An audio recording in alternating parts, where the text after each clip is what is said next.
Assalamualaikum warahmatullahi wabarakatuh. Waalaikumsalam warahmatullahi wabarakatuh.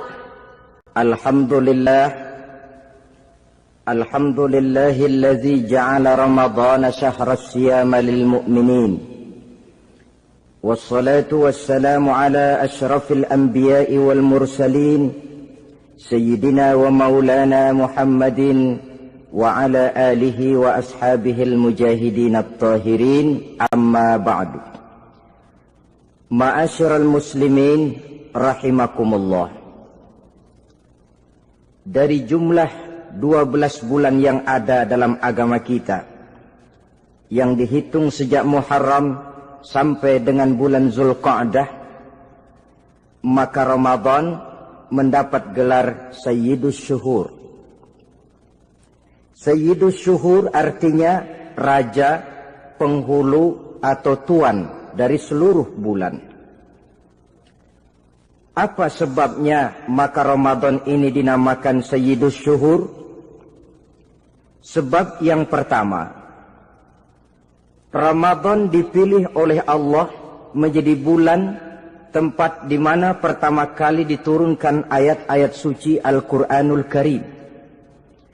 Allah tidak memilih Rabiul Awal, tidak Rajab, tidak pula Sya'ban misalnya, tetapi dipilihnya Ramadan untuk menjadi bulan di mana diturunkan ayat-ayat suci Al-Quranul Karim, seperti yang dijelaskan dalam surah Al-Baqarah ayat 185. A'udzu billahi minasyaitonir rajim. Syahrul Ramadan allazi unzila fihi al-Qur'an hudan linnasi wa bayyinatin minal huda wal furqan.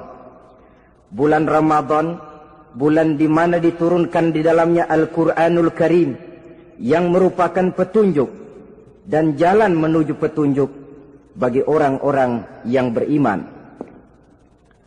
Oleh sebab itu, salah satu bentuk ibadah yang sangat dianjurkan di bulan Ramadan diantaranya ialah memperbanyak membaca ayat-ayat suci Al-Quranul Karim.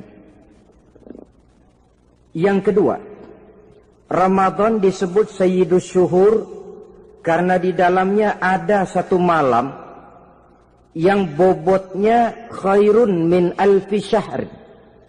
Satu malam tetapi lebih baik daripada 1000 bulan. Itu dinamakan dengan Lailatul Qadar. 1000 bulan kira-kira 83 tahun. Nilai ibadah di malam itu lebih baik daripada nilai ibadah 83 tahun. Padahal umur orang sekarang kan jarang yang sampai 83 tahun. Bagaimana ini harus kita pahami? Ma'asyiral muslimin, sejak kita akil balik sampai kepada usia kita yang sekarang ini, kalau kita mau jujur bercermin, rasanya kita harus mengakui banyak dosa dan kesalahan yang pernah kita kerjakan. Kalau kita berbuat dosa selama 40 tahun, kemudian kita bertaubat 20 tahun lamanya, kalau menurut rumus dagang, ini kan belum tertutup. Dosa 40 tahun ditebus dengan taubat 20 tahun. Tapi haruskah dosa tidak terampuni? Allah Subhanahu wa ta'ala Maha Penyayang. Disediakannya malam-malam yang istimewa, yang punya nilai khusus. Seolah-olah Allah berkata, hai manusia, kau tidak perlu putus asa. Bagaimanapun banyak dosa kau lakukan, bagaimanapun banyak kesalahan kau kerjakan, nih, aku sediakan satu malam khairun min alfi syahrin, lebih baik daripada 1000 bulan yang disebut dengan Lailatul Qadar.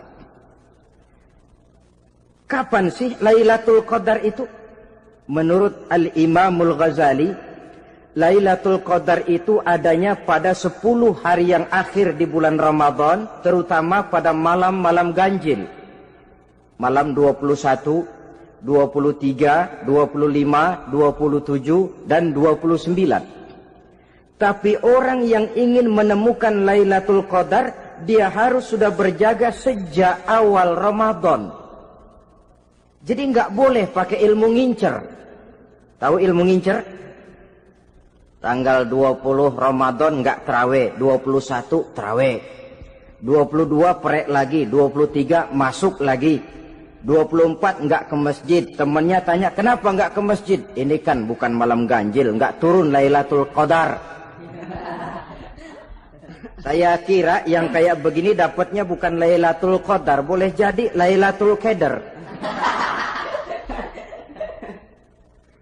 Orang yang ingin menemukan Lailatul Qadar itu, dia harus berjaga-jaga sejak awal Ramadan.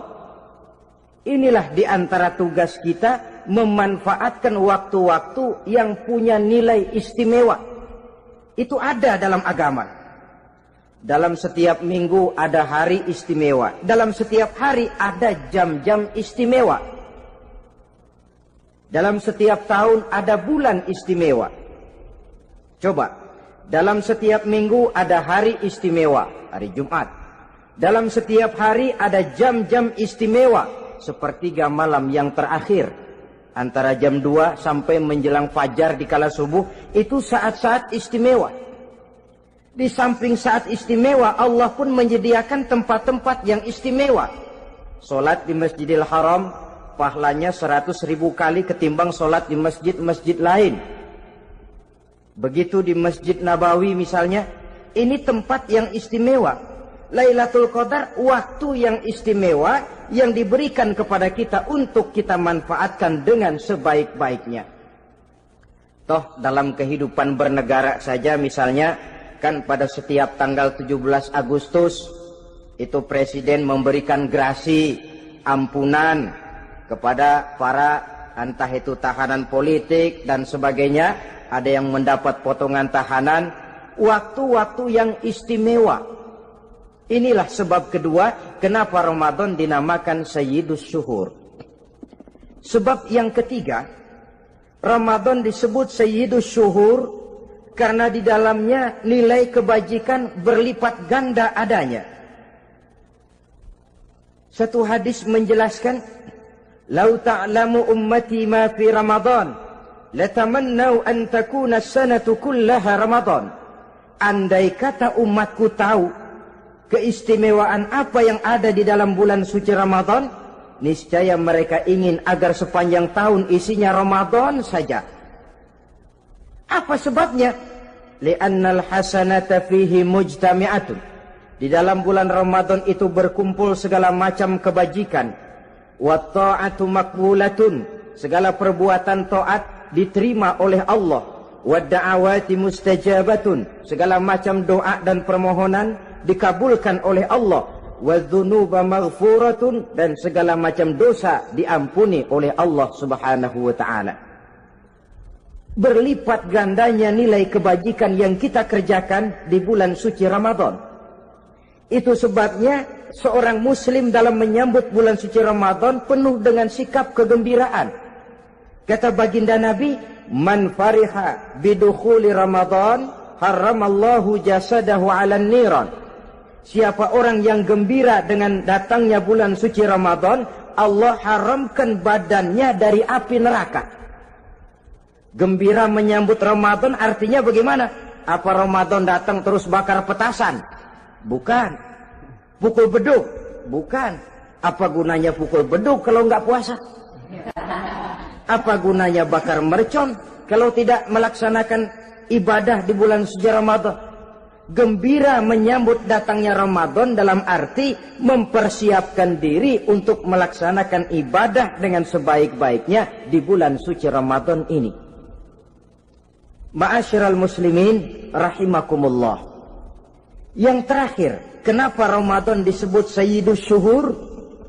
Karena di dalam bulan suci Ramadan ada perintah melaksanakan ibadah puasa. Apa istimewanya ibadah puasa? Pertama, yang dipanggil untuk melaksanakan puasa itu iman. Ini panggilan istimewa. Allah menyatakan, Ya ayyuhalladzina amanu kutiba alaikumusiyam. Hai orang-orang yang beriman, diwajibkan atas kamu berpuasa. Iman yang dipanggil untuk melaksanakan ibadah puasa. Contoh, satu hari di depan rumah kita lewat tukang pepaya, tukang duku, tukang duren. Kita panggil satu tukang pepaya. Bang, pepaya, berhenti dulu sebentar. Kira-kira yang merasa tukang pepaya berhenti enggak? Berhenti. Ini tukang duku sama tukang duren berhenti enggak? Tidak. Tentu tidak berhenti karena tidak dipanggil. Ini Ramadan yang dipanggil orang-orang beriman. Hai orang-orang yang beriman, berhenti dulu sebentar. Berhenti apa? Berhenti makan di waktu siang, berhenti minum di waktu siang. Yang merasa beriman, berhenti. Yang tidak beriman, langsung. Biar Ramadan siang-siang makan jalan terus, ngerokok, ngelepus terus. Kenapa? Tidak beriman, tidak merasa terpanggil oleh ayat tadi. Sekarang tukang pepaya lewat di depan rumah. Kita panggil, bang pepaya berhenti dulu. Dia dengar tapi nggak mau berhenti. Apa kita bilang? Kang pepaya budak. Dipanggil nggak mau berhenti. Ini ada orang ngaku beriman kepada Allah. Ramadan dipanggil disuruh berhenti makan siang, nggak berhenti juga. Mukmin budak. Disuruh berhenti minum di waktu siang, nggak berhenti juga. Mukmin budak. Ini istimewanya puasa. Panggilan difokuskan kepada iman. Hai orang-orang yang beriman. Allah tidak bilang hai orang-orang yang sudah masuk Islam. Tidak. Ya ayyuhallazina aslamu. Tidak. Ya ayyuhallazina amanu yang dipanggil. Hai orang-orang yang beriman. Nilai nurani yang paling dalam itu yang dipanggil melaksanakan ibadah puasa. Lalu orang beriman yang bagaimana yang wajib puasa? Pertama dia sudah balik. Yang kedua berakal sehat. Yang ketiga dia mampu berpuasa. Orang beriman macam ini balik, berakal sehat, mampu melaksanakan puasa. Kalau cukup syarat ini, dia wajib puasa. Kurang syarat, tidak wajib puasa. Jadi kalau di bulan Ramadan ada teman kita tidak puasa, jangan heran barangkali syaratnya kurang. Cukup dalam hati saja, ini orang kurang syarat. Makanya nggak puasa. Pak, itu teman saya kok nggak puasa? Nggak puasa, nggak puasa. Dia bukan orang beriman kali ah. Orang yang tidak beriman itu tidak wajib puasa. Beriman kok pak? Iman. Tapi nggak puasa. Nggak puasa. Belum balik kali ah. Belum balik. Cuma badan doang gede. Bongsor kali itu. Belum balik. Sudah kok pak, sudah balik. Sudah balik, sudah. Tapi nggak puasa. Enggak. Gila kali dia ah. Gila kali, sebab orang yang tidak berakal itu tidak wajib puasa. Waras pak, dia tidak gila. Tidak gila, tidak. Barangkali dia tidak mampu melaksanakan puasa karena terkena uzur syar'i. Ini keistimewaan puasa yang pertama yang dipanggil melaksanakannya iman. Keistimewaan yang kedua, oleh karena yang dipanggil iman, maka puasa dinamakan ibadah sirriyah. Ibadah rahasia. Kalau kita sembahyang, orang lihat kan? Lihat enggak? Lihat. Kita bayar zakat, orang tahu.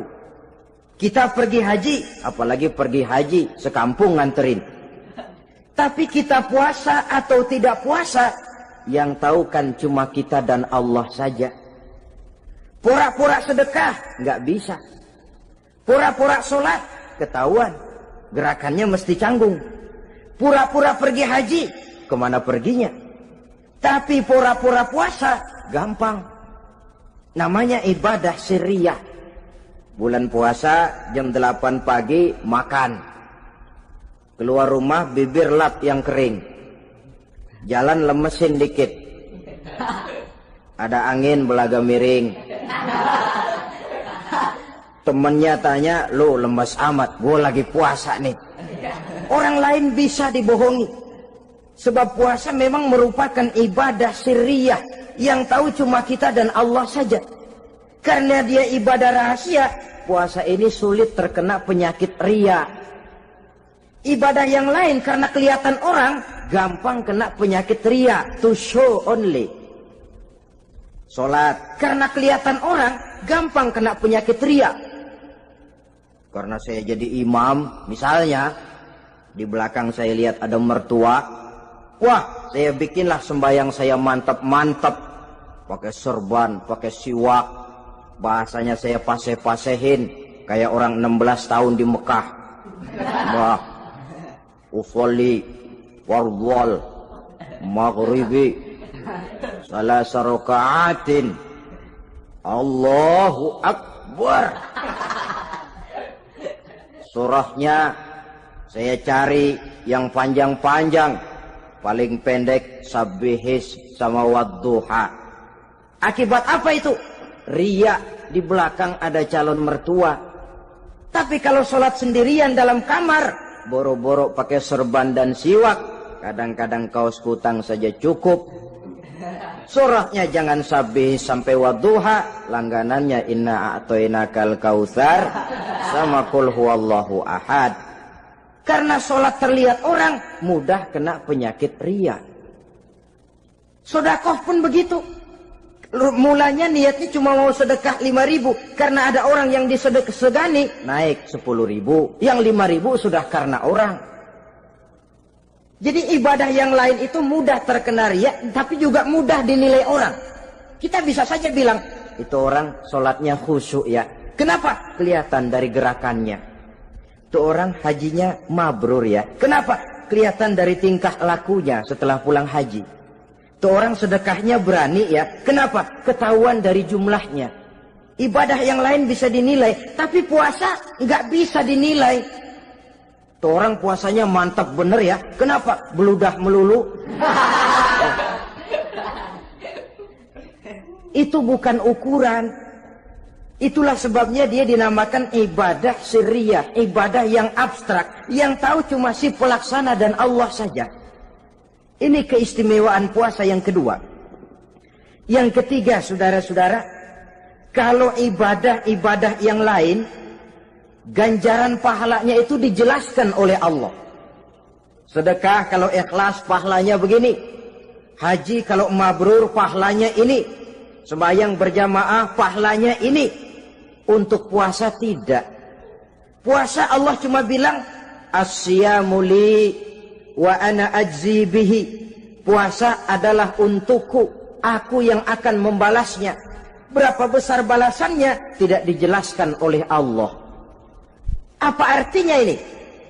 Kalau saudara kerja, mandor bilang, sampean kerja sama saya, gaji satu hari 5.000. Ketahuan kan, sehari 5.000. Kita bisa kong-kalingkong, ada mandor rajin, nggak ada mandor kendor. Pokoknya sehari 5.000. Tapi kalau mandor cuma bilang, kau kerja sama aku, soal gajimu nanti aku yang atur. Tidak dijelaskan berapanya, nanti aku yang atur. Ini kan mestinya kita kerja hati-hati. Sebab apa? Mungkin gaji kita lebih besar dari jumlah 5.000 kalau kerjaan memuaskan. Mungkin tidak digaji sama sekali kalau kerjaan berantakan. Tidak dijelaskannya pahala puasa menjadi sugesti bagi kita untuk melaksanakan ibadah ini dengan sebaik-baiknya. Mungkin gaji sangat besar, mungkin tidak digaji sama sekali. Sebab kata Nabi, kam min shaimin laisa lahu min siyamihi illa al-ju' wal 'atsh. Berapa banyak orang puasa, dia tidak memperoleh apa-apa dari puasanya kecuali lapar dan haus saja. Puasa sah, kewajiban gugur, nilai 0. Tidak dapat apa-apa kecuali lapar dan haus. Jadi inilah keistimewaan daripada ibadah puasa. Saudara hadirin yang saya hormati, kemudian apa sih perlunya kita melaksanakan ibadah puasa ini? namanya syahwat. Kalau itu kita kendalikan, maka langkah hidup ini akan menjadi lurus karenanya. Benar kalau Nabi menyatakan, "Iza jaa Ramadan, futihat abwabus sama, wa ghulliqat abwabun nar, wa sufsidatis sayatin." Apabila datang bulan suci Ramadan, dibuka pintu langit, dibuka pintu surga, ditutup pintu neraka, dan diikat setan-setan itu. Siapa yang ikat setan? Puasa kita. Dengan puasa kita mengendalikan nafsu. Kalau nafsu kita kendalikan, setan nggak berkutik. Jadi yang mengendalikan nafsu itu nilai puasa. Nafsu terkendali, setan terikat. Kalau puasa, kalau nggak puasa, setannya ngebludak. Jadi jangan digambarkan, wah kalau bulan puasa setan dirantai. Rantainya kayak apa? Yang rantai siapa? Arti setan diikat di sini ialah nafsu dikendalikan. Dengan apa? Mengatur makan dan minum. Puasa kan sebenarnya logikanya mengatur perpindahan waktu makan dan minum saja. Apabila perut besar ini teratur demikian rupa, syahwat tidak menggelegak, dia terkendali. Dengan hidup pandai mengendalikan nafsu, iblis tidak berdaya dan tidak berkutik. Ma'asyiral muslimin rahimakumullah, Nabi bersabda, "La yu'minu ahadukum hatta takuna hawahu taba'an lima ji'tu bih." Belum sempurna iman kamu kalau nafsumu belum ikut apa yang aku bawa. Yang dibawa Nabi tidak lain daripada syariat, termasuk di dalamnya pelaksanaan ibadah puasa. Karena itu saya pesan kepada seluruhnya, jangan kalau puasa kayak orang ngancem. Siang bisa mengendalikan nafsu, tapi begitu maghrib berbunyi, nafsu sudah tidak terkendalikan lagi. Itu namanya puasa orang ngancem. Kayaknya, biarin siang gua tahan, ntar lo maghrib. Begitu maghrib berbunyi, sudah macam bendungan pecah. Semua isi meja pindah ke perut. Akhirnya, kalau siang dia setengah mati kelaparan, habis buka setengah mati kekenyangan. Dua-duanya jelek. Kalau sudah kekenyangan, yang enak kan ngukur balik. Tidur. Maghrib liwat, isya out, trawek boten. Temennya nyamper ke masjid yuk trawek duluan deh, gua kenyang bener nih. Kenyang. Berbuka itu yang bagus pakai etik ya, etika buka itu. Maghrib berbunyi, cukup seteguk air, 3 butir korma atau sepotong kue. Sholat maghrib. Selesai sholat maghrib, masuk ronde kedua. Waktunya agak panjang, makan ala qadarnya. Selesai makan, berangkat ke masjid, isya, tarawih. Pulang tarawih, masuk ronde ketiga. Waktunya panjang, mau habis-habisan juga nggak apa-apa. Tapi kalau begitu maghrib berbunyi, langsung dipukul 1 ronde, kita yang rubuh. Kekenyangan. Waktu siang dia sanggup mengendalikan nafsu, tapi begitu maghrib berbunyi, nafsu sudah tidak terkendali lagi. Asar pengaruh puasa tidak akan membekas dalam jiwanya. Siang jelas puasa, nggak boleh ngerokok. Begitu maghrib sampai imsak kayak lokomotif, kelebul nggak berhenti-berhenti. Tidak lagi sanggup mengendalikan diri, mumpung boleh katanya. Sampai pernah kejadian ada orang bangun sahur kesiangan, bingung dia waktunya tinggal dikit. Mau sahur dulu nggak keburu ngerokok, mau ngerokok dulu takut nggak keburu sahur, akhirnya bareng. Sebelah nyuap nasi, sebelah ngerokok. Itu macam mana rasanya kalau sudah kayak begitu? Padahal pengaruh daripada melaksanakan puasa akan terlihat dari sejauh mana seseorang dalam hidup mampu mengendalikan nafsu. Bukan pada waktu memang dilarang, tapi pada waktu diizinkan. Di situ yang paling kelihatan. Kalau waktu siang saudara mampu mengendalikan nafsu, itu jelas saja memang seharusnya wong puasa. malam dalam keadaan makan boleh, minum boleh, masih mampu mengendalikan nafsu, dalam arti makan dan minum pada batas yang wajar saja, itulah yang dikehendaki dari melaksanakan ibadah puasa. Sehingga ibadah itu membekas dan ikut membentuk kepribadian orang. Sekali lagi, jangan cuma waktu siang saja bisa mengendalikan nafsu. Di waktu malam pun dalam kondisi yang memang dihalalkan, kita juga hendaknya mampu mengendalikan nafsu.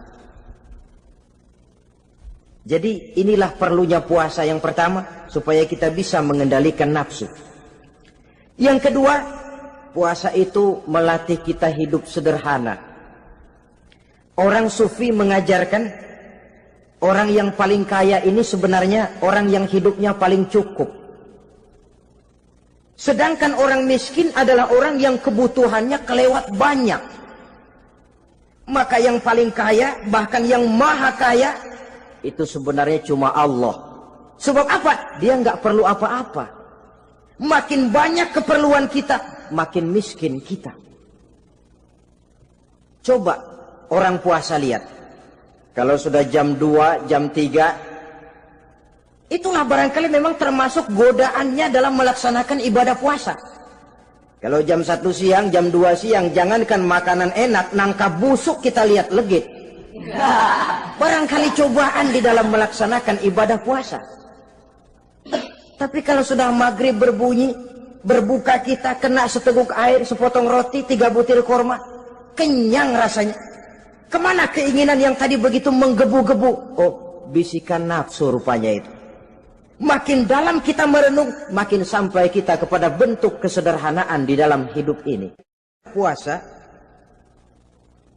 membentuk pribadi seorang muslim untuk jauh daripada sifat tamak bin rakus alias rakah. Tamak itu berasal dari kalimat toma dalam bahasa Arab yang sifatnya sudah terukir dari hurufnya. Huruf to, tengahnya bolong. Huruf mim, tengahnya bolong. Huruf ain, mulutnya mangap, perutnya gede. Jadi orang tamak macam itulah.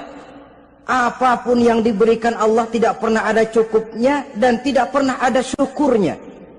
Sehingga Nabi menjelaskan, lau anna libni Adam wadiyani min zahabin labtagha lahuma thalisan wala yamla'u jawfa ibna Adam illa turab.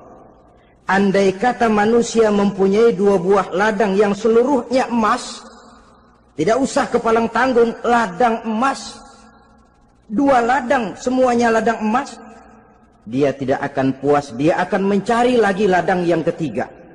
Wala yamla'u jawfa ibna Adam illa turab.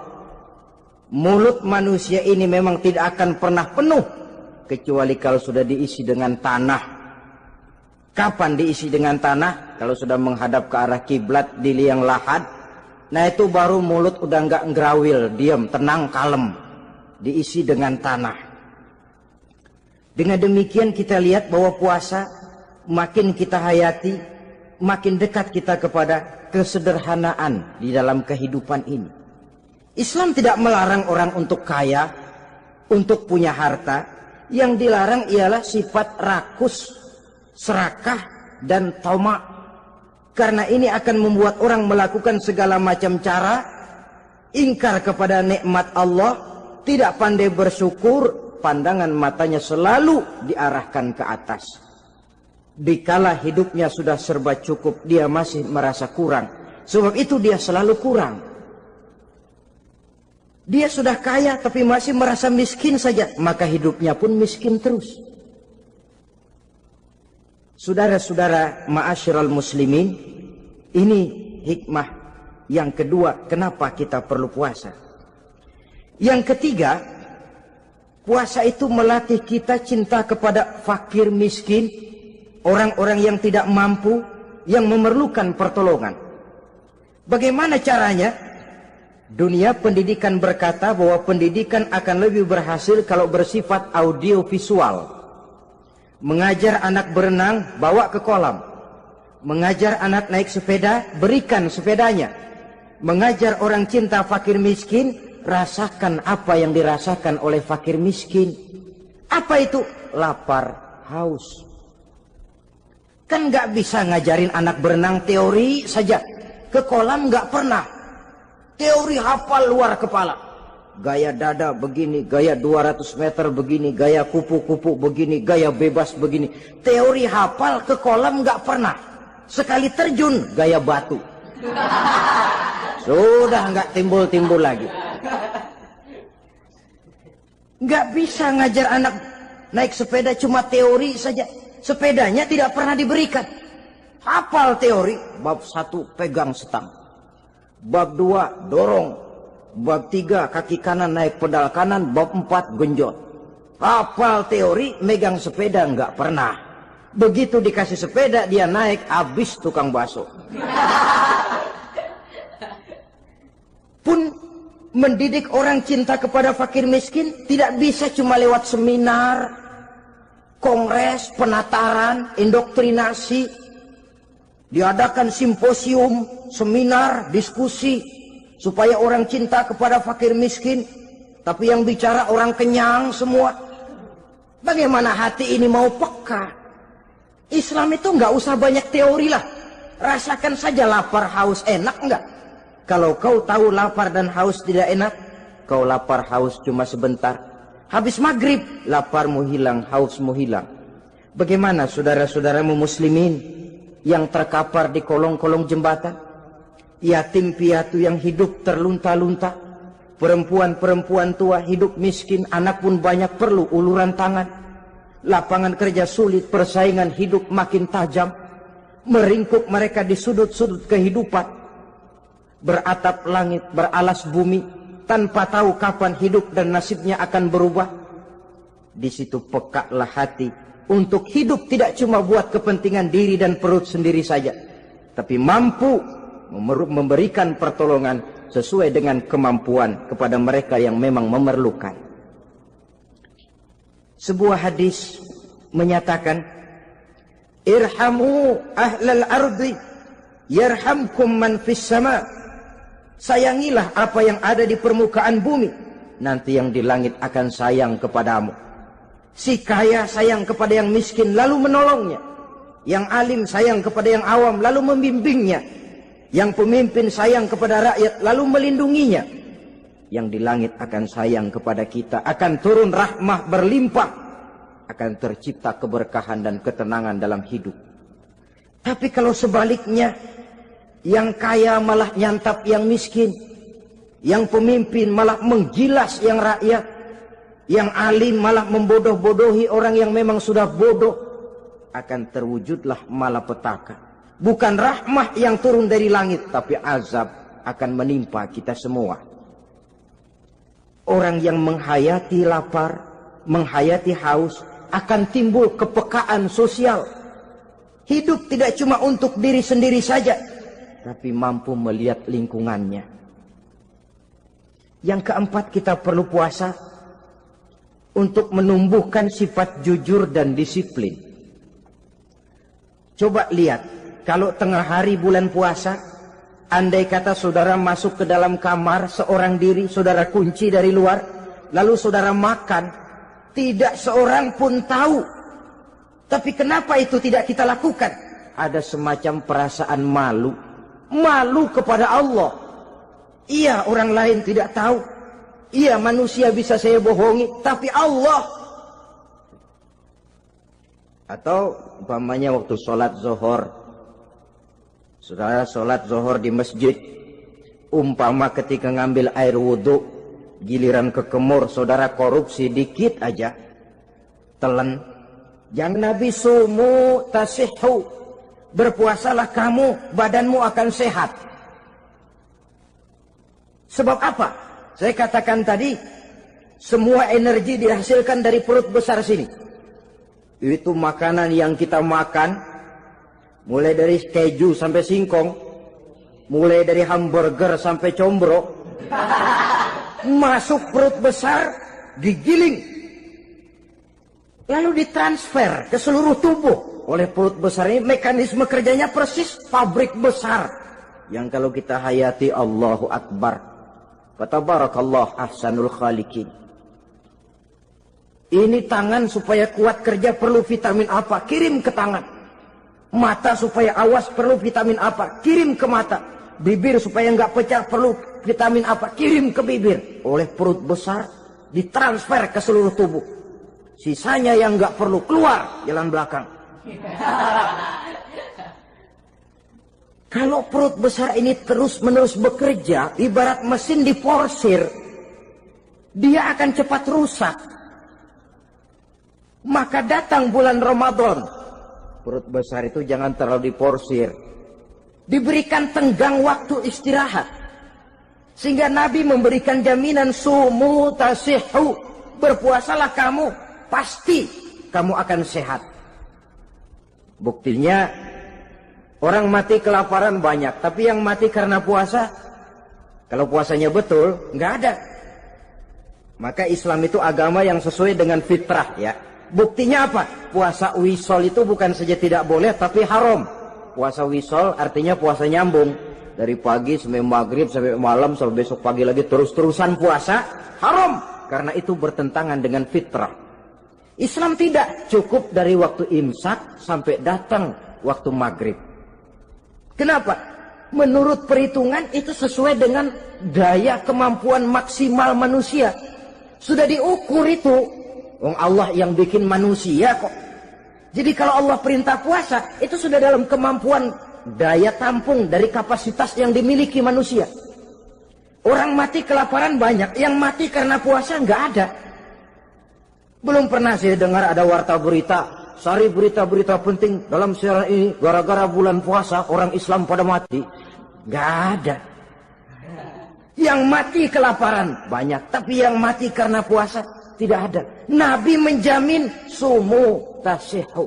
Berpuasalah kamu, pasti badanmu akan sehat. Ma'asyiral muslimin, kalau sudah tahu kita apa perlunya kita berpuasa, pembicaraan akan saya lanjutkan bagaimana seharusnya kita puasa. Puasa yang ideal itu yang bagaimana? Al-Imamul Ghazali menjelaskan, orang yang puasa itu ada 3 macam. Pertama, saumul awam. Puasanya orang kebanyakan. Orang macam ini merasa sudah puasa asal tidak makan, tidak minum. Puasa sudah. Pokoknya tidak makan, tidak minum, itulah puasa. Ini puasanya orang awam. Matanya tidak pernah puasa. Kupingnya tidak puasa, kakinya tidak puasa, tangannya tidak puasa. Ini puasa orang awam, kebanyakan. Hasilnya tidak mustahil seperti yang dikatakan Nabi tadi. Berapa banyak orang puasa tidak mendapat apa-apa dari puasanya kecuali lapar dan haus. Puasa sah, kewajiban gugur, nilai 0. Kan rugi ibadah semacam itu. Sebab jangan lupa, yang membatalkan itu kan 2. Ada yang membatalkan pahala puasa, ada yang membatalkan puasa. Bedanya apa? Kalau puasa batal, pahala jelas batal. Tapi kalau pahala yang batal, puasanya mungkin sah. Kewajibannya gugur, tapi pahala tidak ada. Kalau yang membatalkan puasa sih umumnya kita bisa jaga itu. Sebab apa? Masalahnya konkret, kelihatan. Apa yang membatalkan puasa? Misalnya makan dan minum yang disengaja walaupun sedikit. Batal. Sedikit tapi sengaja tidak mengenyangkan, batal. Mamanya pentol korek yang kecil itu. Sengaja telan waktu puasa, batal. Kan sedikit pak, nggak kenyang kok. Sengaja. Sengaja itu yang bikin batal. Tapi kalau tidak sengaja seperti lupa, itu tidak batal. Misalnya hari pertama puasa, habis sembahyang subuh tidur, bangun jam 8, lupa kebiasaan, langsung aja nyerbu ke dapur. Dapat sepiring setengah, ingat. Astagfirullah, lagi puasa, betul. Setelah ingat bagaimana? Yang masih ada di mulut keluarkan, berkemur, lanjutkan puasanya, sah. Perkara sepiring setengah yang udah kadang masuk bagaimana Pak? Itu rezeki. Lawang orang lupa. Lupa itu kan jenis yang ma'fu anhu, jenis yang dimaafkan. Makan dan minum yang disengaja walaupun sedikit, batal. Batal puasanya. Apalagi muntah yang disengaja, batal puasa itu. Ukuran sengaja kan kita tahu. Apalagi hilang akal, seperti gila atau pingsan, batal puasa. Apalagi hubungan suami istri di waktu siang secara sengaja, batal. Kalau sengaja. Kalau nggak sengaja, enggak. Namanya nggak sengaja. Umpamanya, saya nggak sengaja Pak, tahu-tahu udah nyampe situ, gimana? Yang nggak batal, cuma begitu ingat, buru-buru selesai mandi, lanjutkan puasanya, sah. Jangan begitu ingat sih, ingat Pak puasa, cuman tanggung. Nah, ini tanggung ini yang bikin jadi batal. Dan jangan lupa, orang yang membatalkan puasa karena hubungan suami istri, dendanya paling berat. Seorang sahabat pernah lapor, halaktu ya Rasulullah, ya Rasul, celaka saya. Ma ahlakah, apa yang bikin kamu celaka? Saya lagi puasa Ramadan ya Rasulullah, saya nggak tahan. Lalu saya nyelonong sama istri saya, pengantin baru ini rupanya. Nyelonong bagaimana? Ya nyelonong.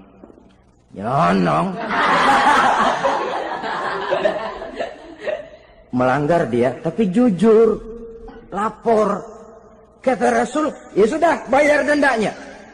Dendanya apa ya Rasulullah? Bebaskan budak. Aduh, saya nggak punya budak ya Rasulullah. Tidak punya? Tidak punya. Puasa 2 bulan berturut-turut. Tidak boleh diselang-seling. Syahraini mutatabi'aini. 2 bulan berturut-turut. Tidak boleh diselang-seling. Gimana? Sanggup puasa 2 bulan berturut-turut? Enggak kuat ya Rasulullah. Enggak kuat? Enggak kuat. Ramadan yang sebulan aja saya nyelonong. Apalagi 2 bulan. Kalau kau tidak kuat juga, beri makan 60 fakir miskin. 1 orang 1 mod. Ya Rasulullah. Apalagi? Jangan memberi makan 60 fakir miskin. Kalau istri saya di rumah sehari masak, 3 hari libur. Saya orang susah ya Rasulullah. Saya pikir lagian ya orang kebangetan juga. Sudah melarat sama larangan berani. Rasul masuk ke dalam kamar, keluar kembali bawa sekeranjang kecil kurma. Kalau kau tidak punya apa-apa, bawa pulang ini. Sedekahkan kepada orang-orang miskin di kampungmu sebagai pembayar dendamu. Ya Rasulullah. Apalagi? Di kampung saya itu yang paling miskin saya. Waduh, rusak bener ini orang. Apa marah Rasul? Beliau malah senyum. Ya sudah, kalau memang yang paling miskin kamu, bawa pulang saja itu kurma, beri makan anak istrimu di rumah. Orang ini udah melanggar larangan, dapat kurma lagi.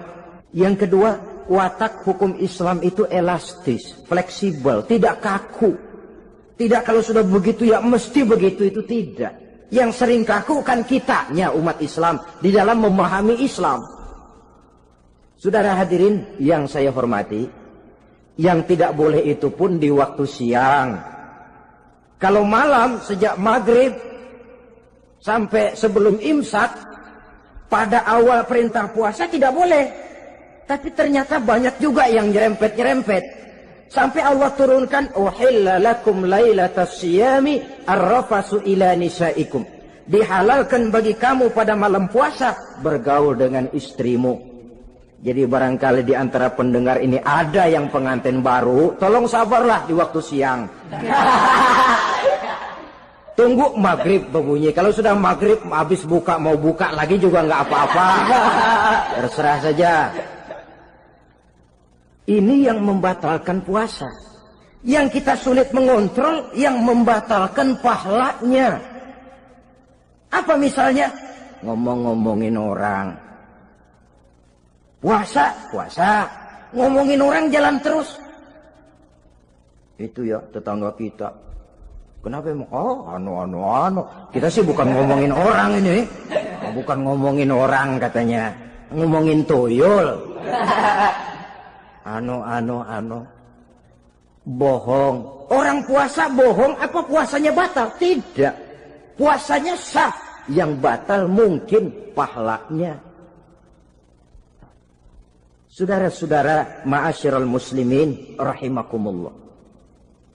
Mata, terutama di kota-kota besar, menjaga mata ini kadang-kadang kita nggak pengen lihat tapi kelihatan. Sebab itu memang yang tidak boleh ngeliatin. Kalau kelihatan lain, kelihatan itu kan rezeki. Orang kita nggak mau tapi kelihatan. Yang kelihatan itu sebentar. Kata Imam Ali, nazaratul ula laka wa tsaniyatu alaika. Pandangan pertama untukmu, yang kedua atasmu. Jadi begitu kelihatan, ya sudah. Jangan kelihatan tapi manteng aja enggak mau. Jadi mantengnya ini yang jadi urusan. Saudara hadirin yang saya hormati, dengan kata lain, berusahalah kita untuk puasa zahir batin. Itu yang pertama tadi. Puasa tingkatnya orang saumul awam disebut. Tingkat yang kedua, saumul khawas. Puasanya orang khusus. Bagaimana ini? Di samping tidak makan dan tidak minum, panca inderanya sudah ikut puasa.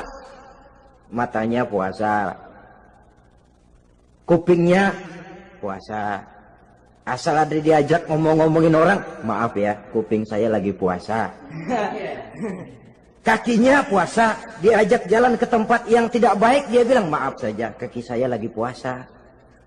Diajak nyolong, maaf, tangan saya lagi puasa. Tidak cuma sekedar tidak makan dan tidak minum, panca inderanya sudah ikut puasa. Sekurang-kurangnya, seperti inilah puasa kita. Zahir, batin. Nah, yang tertinggi disebut saumu khawasil khawas. Puasa orang khusus yang lebih khusus lagi. Ini sudah the first class ini. Puasanya orang VIP. Bagaimana puasanya orang ini? Di samping tidak makan dan tidak minum, puasa panca inderanya, hatinya juga sudah ikut puasa dari seluruh keinginan yang selain Allah. Wah, ini kelas tinggi. Orang yang puasa macam ini, andai kata jam 3 sore dia berpikir, ntar sore buka pakai apa ya? Dia menganggap batal pahalanya. Kenapa? Masih mikirin makanan. Kalau kita kan bukan cuma mikirin, ngancem. Waduh, jam 5 di meja udah bederek es kopior, kelapa muda, cendol. Apa yang mau diminum lebih dulu? Tingkat yang tertinggi ini, hatinya juga puasa dari semua keinginan yang selain Allah. Idealnya, sekurang-kurangnya kita puasa zahir batin. Zahirnya menahan diri dari yang membatalkan puasa, batinnya mencegah diri dari yang membatalkan pahala puasa kita itu. Ma'asyiral muslimin rahimakumullah. Terakhir, Rasulullah sallallahu alaihi wasallam membagi bulan Ramadan itu menjadi 3 bagian. Sepertiga yang pertama, tanggal 1 sampai 10 Ramadan, masa turunnya rahmah. Turunnya kasih sayang Allah. Kalau istilah sepak bola, tanggal 1 sampai 10 Ramadan ini disebut babak semifinal. Babak penyisihan. Sepak bola itu kalau baru tingkat babak penyisihan, pesertanya banyak. Seluruh kesebelasan turun bertanding. Babak penyisihan. Ramadan tanggal 1 sampai 10 babak penyisihan, putaran pertama. Pasaran puasa rame. Masjid musola full house. Meledak, tidak sanggup menampung jamaah yang tarawih itu. Yang tadarus meriah. Kenapa? Maklum babak penyisihan, seluruh kesebelasan turun bertanding. Tanggal 1 sampai tanggal 10 Ramadan. Bila itu selesai, selesailah putaran pertama. Masuk putaran kedua, sepertiga yang kedua, tanggal 10 sampai 20 Ramadan, masa maghfirah, masa turunnya ampunan dari Allah. Masuk babak semifinal. Sepak bola itu kalau sudah babak semifinal, itu kan sudah banyak kesebelasan yang masuk kotak.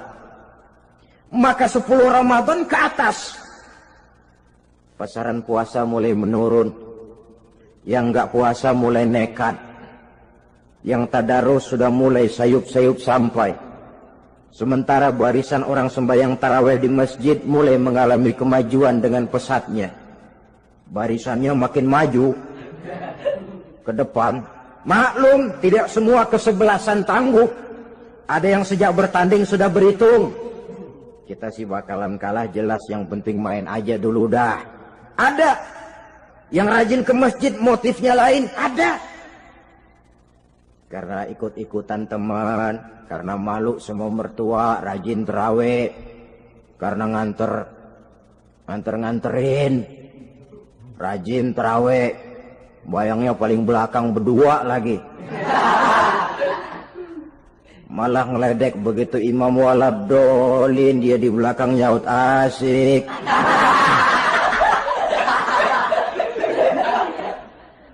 Yang kayak begini ini sudah nggak bakal tahan lama. Akan gugur di babak semifinal.